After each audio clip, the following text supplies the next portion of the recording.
Le 13 novembre 2022, à Moscow, dans l'Idaho, la police intervient dans une maison étudiante vers midi parce qu'à l'intérieur de cette colocation, 4 jeunes adultes ont été mortellement poignardés. Pendant longtemps, ce crime va sembler incompréhensible. Pas de cris entendus par le voisinage, pas d'appel à la police avant plusieurs heures et aucun suspect immédiatement identifié. Mais en réalité, cette nuit-là, dans cette maison, tout le monde n'a pas dormi, tout le monde n'a pas été tué, et ce que certains ont vu va devenir l'un des points de départ de l'enquête. Dans ce nouvel épisode de HVI, je vous raconte l'affaire du quadruple meurtre de King Road. Générique.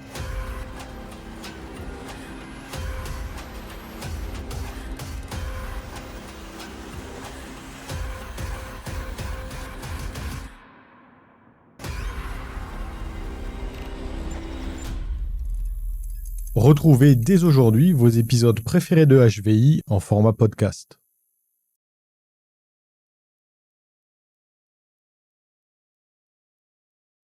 Retour à la veille, samedi 12 novembre 2022. Dans la colocation étudiante située au 1122 King Road à Moscow, dans l'Idaho, des étudiants relâchent la pression de la semaine. Kaylee Goncalves, Madison Mogan, Dylan Mortensen et Bethany Funk, toutes âgées de 21 ans, habitent dans cette maison blanche à 2 étages avec Xana Kernodle, 20 ans. Kaylee et Madison ont été les premières à se mettre en colocation et on peut dire que leur amitié n'est pas récente parce qu'elles se sont rencontrées pour la première fois en 6e. Elles sont rapidement devenues inséparables au point que leurs professeurs ont commencé à les surnommer Kaylee et Madison comme si c'était un seul prénom. Les deux adolescentes ont très tôt manifesté le souhait d'aller ensemble à l'université et de rejoindre une sororité. C'est ainsi qu'après le lycée, elles ont concrétisé leur plan et elles ont emménagé dans la même maison.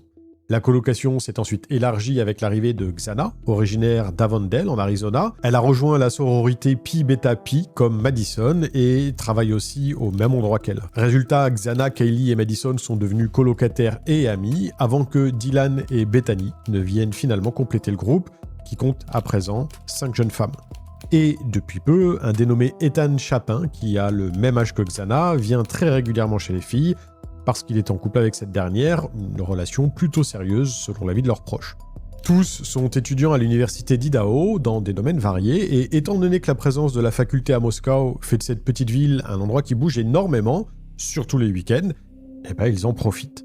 La journée a commencé d'une façon on ne peut plus normale. Entre 10h et 11h du matin, les colocataires se sont retrouvés chez Taco Bell pour manger ensemble, puis elles sont rentrées faire la sieste avant de partir en soirée.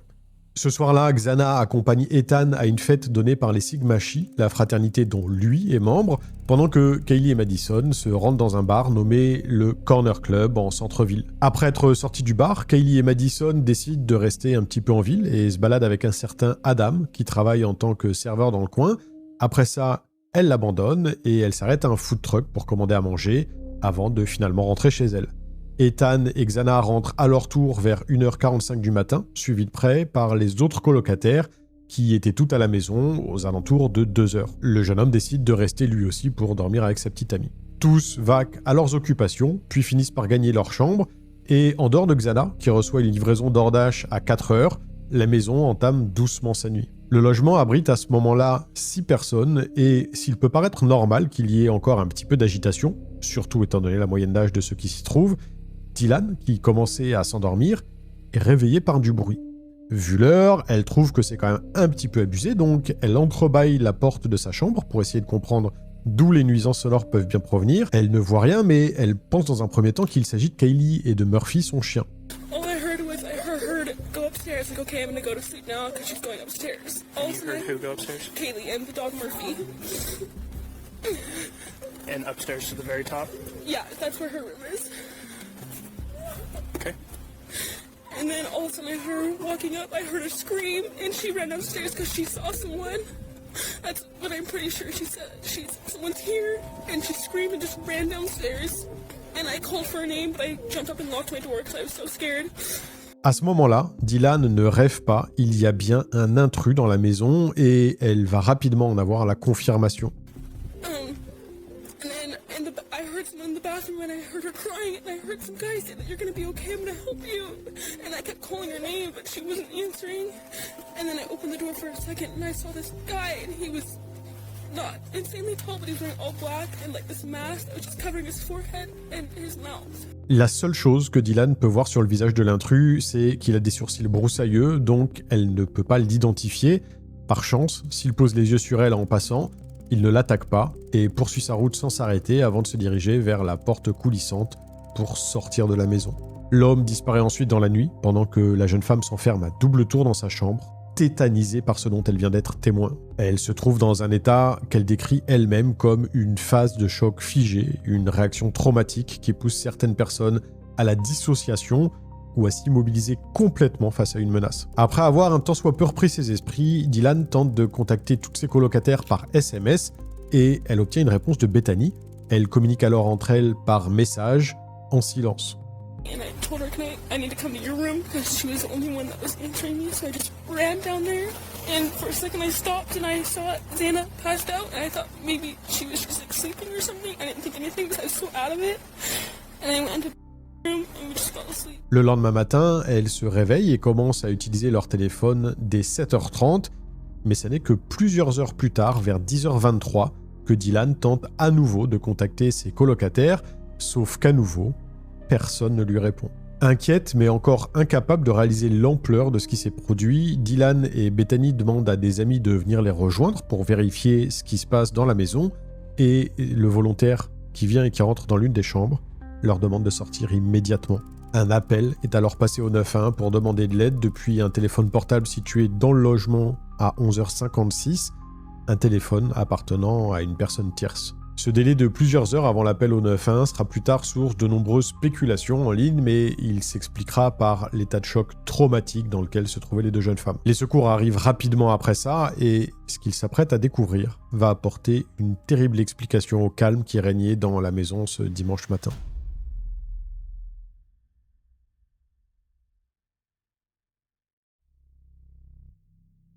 S'il n'y avait pas eu de bruit jusque-là, c'est tout simplement parce que seules 2 des 6 personnes présentes au sein de la colocation sont encore en vie.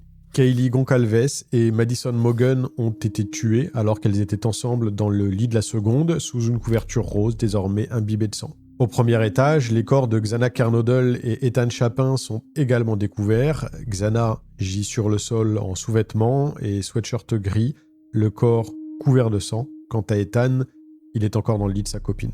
Tous sont déclarés morts à midi passé. La police, qui a été dépêchée sur les lieux, commence ses investigations et ce qu'elle découvre est absolument cauchemardesque. Les victimes, qui se trouvaient au premier et deuxième étage, ont toutes été poignardées alors qu'elles étaient au lit et la violence de l'attaque dépasse l'entendement.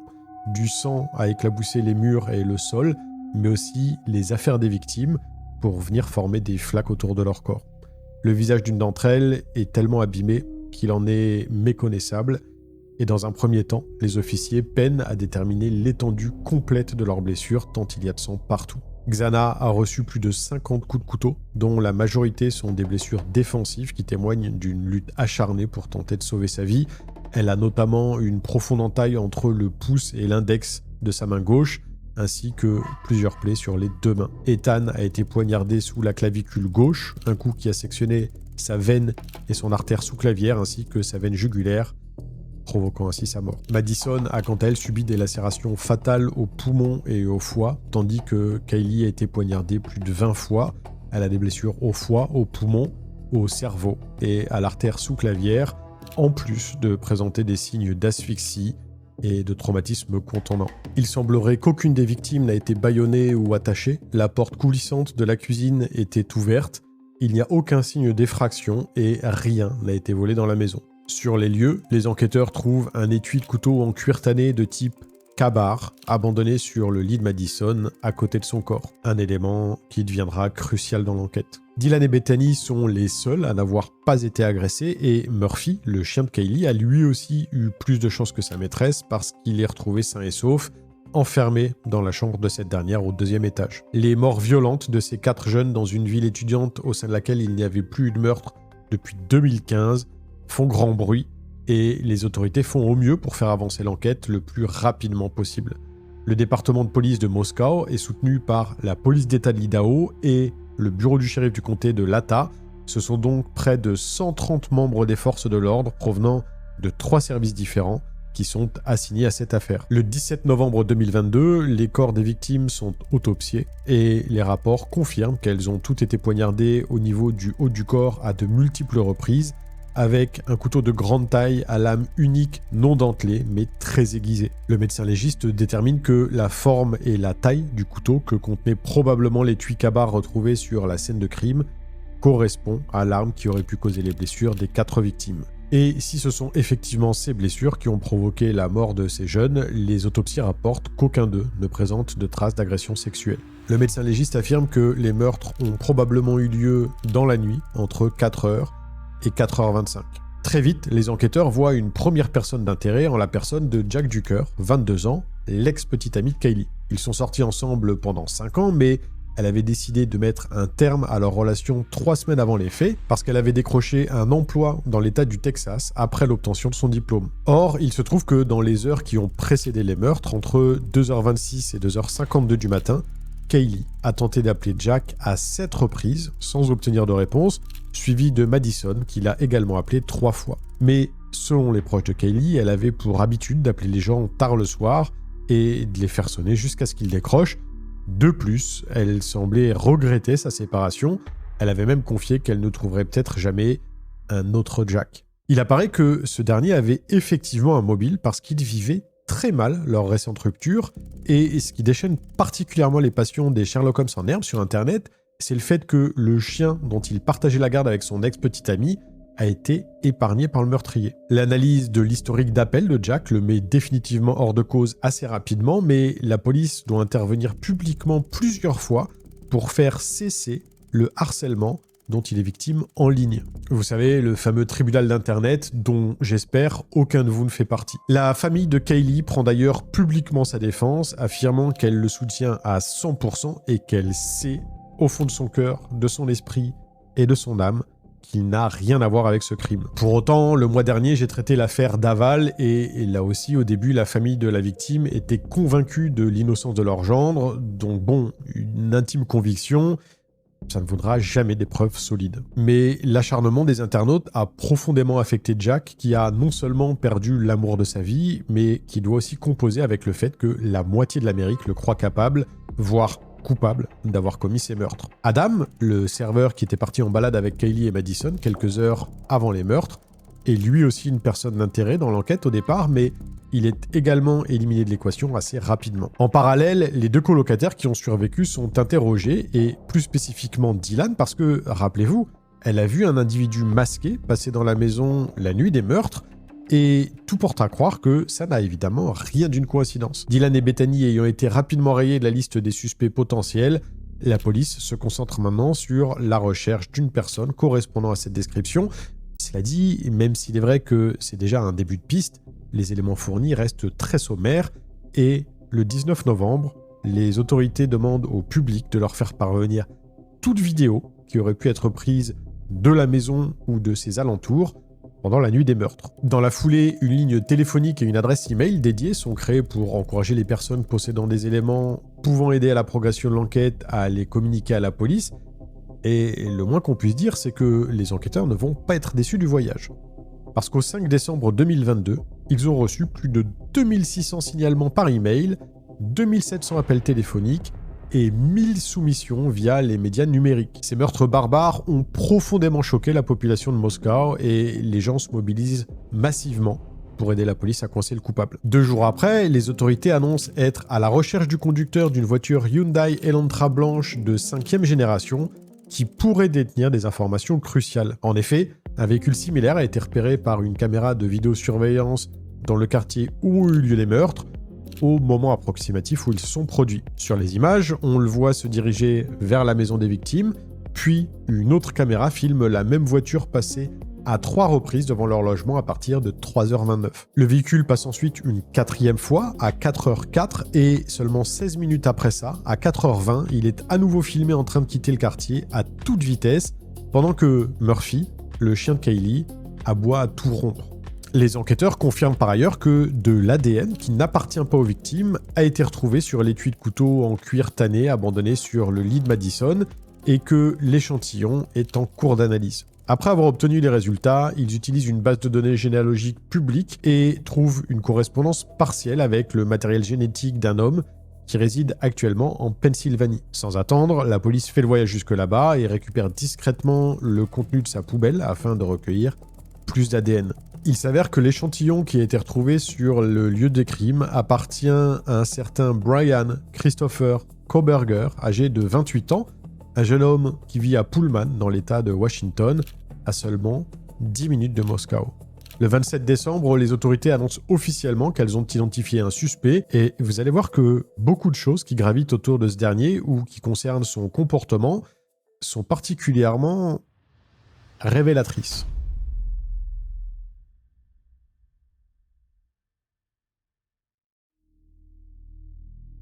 Avant de procéder à l'arrestation de Brian, les enquêteurs décident de surveiller la maison de ses parents quelques jours et ce qu'ils constatent ne fait que renforcer leurs soupçons. Le suspect est arrivé chez ses parents en Pennsylvanie le 16 décembre 2022 aux alentours de 14h30, accompagné de son père qui s'était rendu dans l'État de Washington pour faire le voyage retour avec lui. La surveillance du FBI commence le 27 décembre, soit 11 jours après son arrivée, et dans les premières heures de cette journée, Brian est observé en train de marcher près de la résidence familiale. L'équipe le suit pendant 4 jours, tandis que les forces de l'ordre travaillent avec les procureurs pour développer suffisamment de preuves permettant d'obtenir un mandat d'arrêt. Pendant ces 4 jours, l'homme est vu plusieurs fois en train de mettre des sacs dans la poubelle d'un voisin, en portant des gants chirurgicaux et en train de méticuleusement nettoyer son véhicule en prenant des précautions qu'on prend seulement quand on est extrêmement maniaque, ou qu'on a un truc à cacher, ou les deux.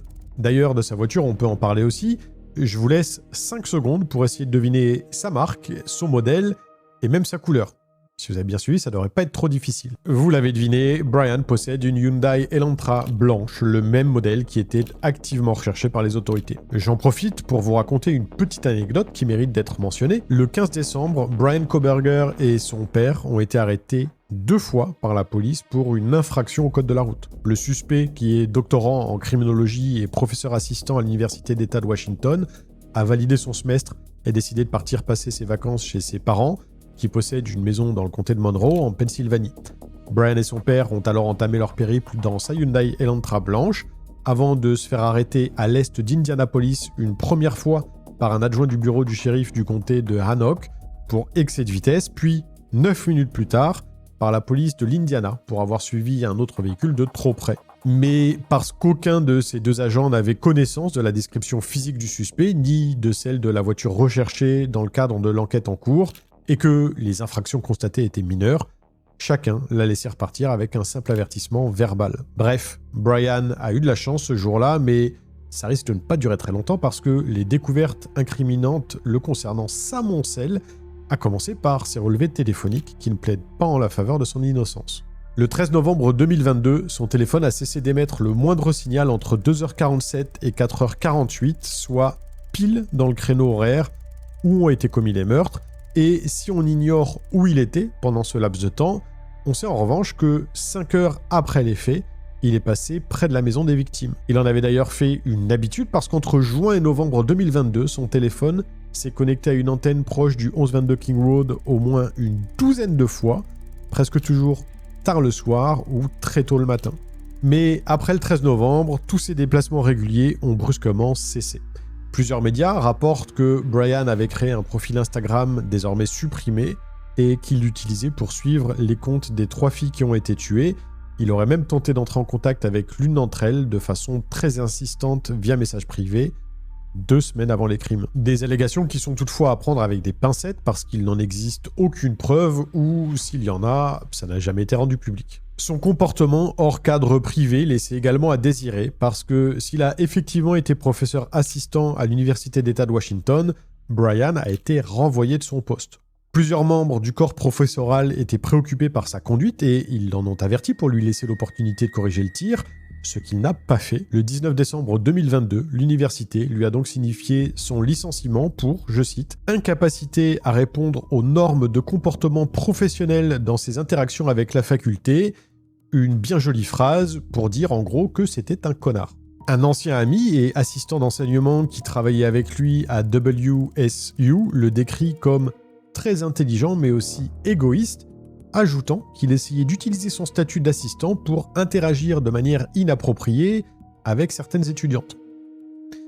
CQFD. Cet ami dit également aux enquêteurs qu'il a remarqué des blessures suspectes sur Brian en octobre et novembre 2022, notamment une grande griffure sur son visage qui ressemblait à des marques d'ongles ainsi que des plaies aux jointures à 2 reprises différentes. Lorsqu'il lui avait demandé ce qui s'était passé, Brian avait prétendu avoir eu un accident de voiture. Mais les comportements inappropriés de Brian Kohberger, ça ne semble pas être un phénomène nouveau. Pendant ses années au lycée, il a toujours été en surpoids, pesant plus de 135 kg, ce qui a malheureusement entraîné du harcèlement scolaire. Puis, il s'est inscrit au programme d'application de la loi du lycée technique du Comté, un cursus destiné à former de futurs policiers, pompiers ou ambulanciers, mais entre sa 2e et sa 3e année, l'étendue de ses comportements problématiques ont commencé à être révélés. Plusieurs étudiantes ont même déposé plainte contre lui et après une enquête menée par l'administration, il s'est vu retiré du programme d'application de la loi puis transféré dans le programme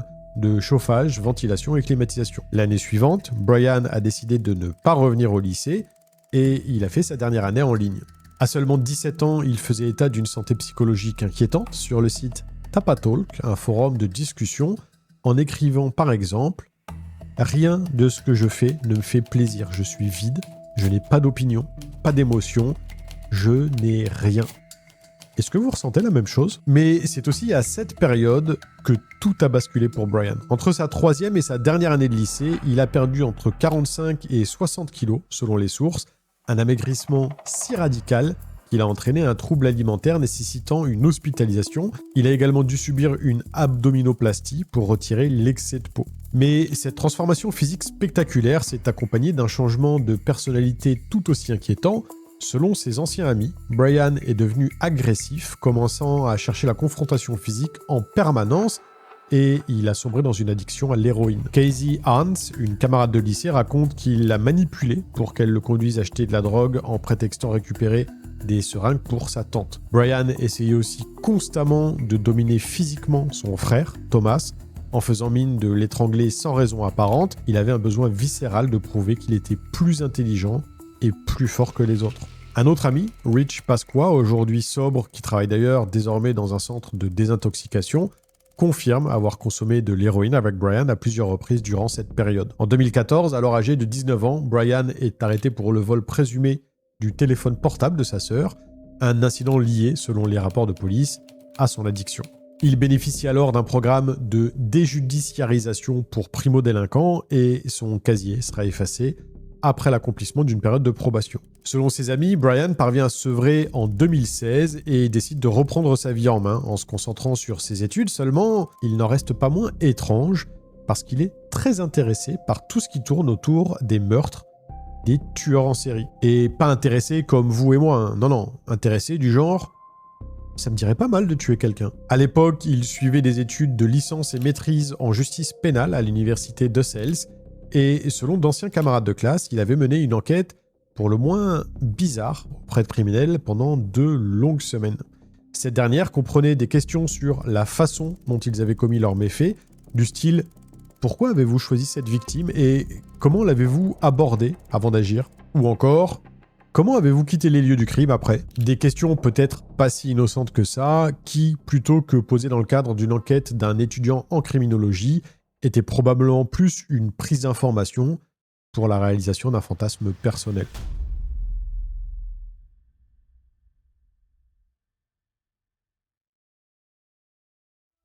Vous vous en doutez, les enquêteurs ont rapidement assez de preuves contre Brian et c'est le 30 décembre 2022 qu'il est finalement arrêté au domicile de ses parents par une équipe SWAT du FBI et la police d'État de Pennsylvanie. Alors je sais pas ce que vous avez fait pour le réveillon cette année-là, mais lui, il l'a passé en cellule et en salle d'interrogatoire. L'interpellation a lieu aux alentours de 3h du matin et selon son avocat en Pennsylvanie, Brian et ses parents ont été très coopératifs lorsque les forces de l'ordre ont frappé à leur porte. Quelques heures plus tard, il est interrogé au poste de la police d'État de Pennsylvanie à Stroudsburg par le caporal Brett Payne de la police de Moscow et le lieutenant Darren Gilbertson de la police d'État de l'Idaho. Lorsqu'il se présente, Brian commence par demander à Brett des nouvelles de ses parents et de son chien après l'interpellation au domicile familial, comme si de rien n'était. Puis l'entretien continue, sous forme de conversation banale. Les enquêteurs discutent avec lui de ses études à l'Université d'État de Washington, de son expérience en tant qu'assistant d'enseignement et du processus nécessaire pour l'obtention d'un doctorat. Brian partage très volontiers son intérêt pour la justice pénale. Il parle de son voyage à travers le pays avec son père et demande à plusieurs reprises pourquoi il est interrogé. Au bout d'un moment, Darren finit par lui dire qu'il est entendu dans le cadre des meurtres de Moscow et à ce moment précis, Brian se ferme et refuse de parler. Lorsqu'on lui demande s'il connaît la ville de Moscow ou s'il est au courant de quelque chose, il répond non, puis demande immédiatement à consulter son avocat. Les policiers ont donc l'obligation de mettre fin à cet interrogatoire, mais ils le font avec l'intime conviction qu'ils tiennent leur homme. Dans la maison où il a été appréhendé, les forces de l'ordre trouvent plusieurs couteaux, un pistolet, un masque facial noir, 4 gants de type médical, une lampe torche et divers vêtements noirs dont un sweatshirt et des baskets Nike noires et blanches. Un prélèvement buccal est effectué sur Brian pour obtenir son ADN et, sans surprise, les résultats confirment qu'il correspond à l'ADN trouvé sur l'étui du couteau Ka-Bar découvert sur le lit de Madison. Une carte d'identité est également découverte cachée dans sa voiture et s'il semblerait qu'elle soit bien liée à l'une des victimes, les autorités ne l'ont jamais confirmé formellement. Le suspect est inculpé de 4 chefs d'accusation de meurtre avec préméditation et d'un chef d'accusation de cambriolage, puis il est incarcéré sans possibilité de libération sous caution. Les procureurs accumulent les preuves contre lui. Il y a son historique de commande Amazon montrant qu'il a acheté un couteau Ka-Bar, mais aussi les données de son téléphone portable, les images de vidéosurveillance, l'ADN et même son comportement suspect après les meurtres. Il s'avère qu'après que la police ait annoncé publiquement rechercher une Hyundai Elantra blanche, le 7 décembre, Brian a pris peur. Son historique montre qu'il a fait des recherches paniquées de mots-clés comme psychopathe, paranoïa et mise sur écoute. Il a ensuite lu un article de presse sur l'enquête policière concernant une voiture correspondant à la description de la sienne, puis il a consulté les dernières nouvelles sur les meurtres en visitant le site officiel de la police de Moscou. Dans les 15 minutes qui ont suivi, il a aussi consulté un site de vente automobile et acheté une nouvelle voiture en ligne. La pression ressentie quand il a réalisé que la police parlait réellement de la sienne l'a poussé à essayer de la nettoyer et de s'en débarrasser dans un laps de temps extrêmement court. Le procès est d'abord fixé pour août 2025, mais fin juin, l'équipe de défense de Brian demande au procureur qu'une offre de plaider coupable leur soit présentée. Le 2 juillet 2025, Brian accepte de plaider coupable de tous les chefs d'accusation en échange d'une condamnation à 4 peines de prison à perpétuité consécutive, sans possibilité de libération conditionnelle, plus 10 ans pour le cambriolage, évitant ainsi la peine de mort. Lors de son audience du 2 juillet, quand le juge Steven Hippler lui demande s'il a tué chacune des 4 victimes, Brian répond d'un oui stoïque à chaque fois, sans montrer la moindre émotion.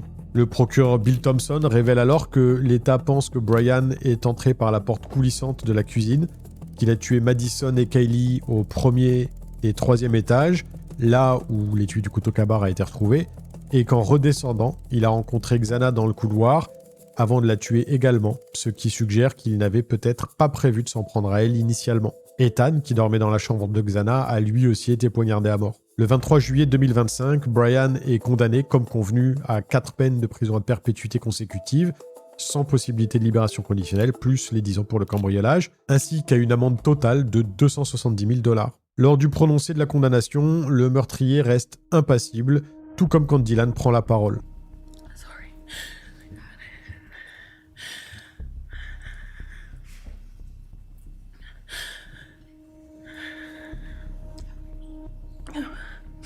Thank you, Your Honor.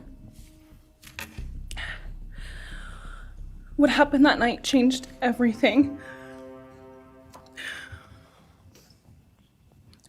Because of him, 4 beautiful, genuine, compassionate people were taken from this world for no reason.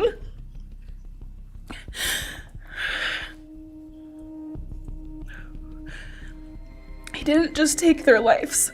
He took the light they carried it into every room.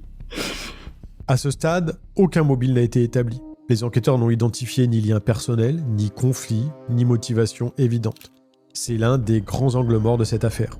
L'homme qui a étudié la criminologie et le comportement des criminels est désormais lui-même condamné à passer le reste de sa vie derrière les barreaux, sans jamais avoir révélé pourquoi il avait commis ces actes horribles. De nombreuses théories ont été formulées en ligne, mais n'étant basées sur aucun élément concret, je préfère ne pas les lister ici. En revanche, si vous avez des théories, je vous invite à les partager dans la section commentaires et on pourra en discuter ensemble dans le respect des victimes et dans le respect des uns des autres. Pas la peine de vous emboucaner ou d'être méprisant juste parce que vous n'êtes pas d'accord avec les théories d'un tel ou un tel. Avant de vous quitter, petite annonce très rapide. En 2026, retour d'un truc que je faisais au tout début de la chaîne et que certains viewers de la première heure m'ont demandé de remettre en place. Quelque part dans la vidéo, il y a un easter egg, un petit élément caché. À vous de le retrouver et si vous le trouvez, écrivez le timecode en commentaire avec ce que vous avez vu. Je vous retrouve lundi prochain pour un nouvel épisode de HVI et en attendant, n'oubliez pas, Homo homini lupus est, l'homme est un loup pour l'homme. Salut.